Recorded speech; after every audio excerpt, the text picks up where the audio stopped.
கடலூர் மாவட்டம் விருத்தாச்சலத்தில் அமைந்துள்ள அருள்மிகு விருத்தாம்பிகை பாலாம்பிகை உடனுறை விருத்தகிரீஸ்வரர் திருக்கோவில் சோழர் காலத்தில் கட்டப்பட்ட பழமையானதாகும். தென்னாட்டின் விருத்தகாசி என அழைக்கப்படும் இந்த ஆலயம் அப்பர், சுந்தரர், சம்பந்தர், அருணகிரிநாதர், ராமலிங்க சுவாமிகள் உள்ளிட்ட பல பெரியோர்களால் போற்றி பாடப்பட்டதாகும். இத்திருத்தலத்தில் பல முனிவர்கள், பெரியோர்கள் முக்தி பெற்றிருப்பதாக தல புராணங்கள் கூறுகின்றன. மணிமுத்தாற்றில் நீராடி பழமலைநாதரை வணங்கினால் குருடு, செவிடு, பிணி முதலியவைகள் நீங்கும் என்பது ஐதீகம். இத்திருத்தலத்தில் 5 கொடிமரங்கள், 5 தேர்கள் இருப்பது சிறப்பம்சமாகும்.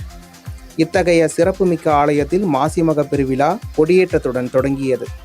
இந்த விழாவின் 6ஆம் நாளன்று விபசித்து முனிவருக்கு சிவன் காட்சி அளிக்கும் நிகழ்ச்சி நடைபெறும். 1ஆம் தேதி தேரோட்டமும், 2ஆம் தேதி மாசிமக திருவிழாவும், 3ஆம் தேதி தெப்பத் திருவிழாவும் நடைபெறுவது வழக்கம். இந்த விழாக்களை கண்டுகளிக்க லட்சக்கணக்கான பக்தர்கள் வருகை தருவார்கள் என்று எதிர்பார்த்து அதற்கான ஏற்பாடுகளை மாவட்ட நிர்வாகம் செய்து வருகிறது.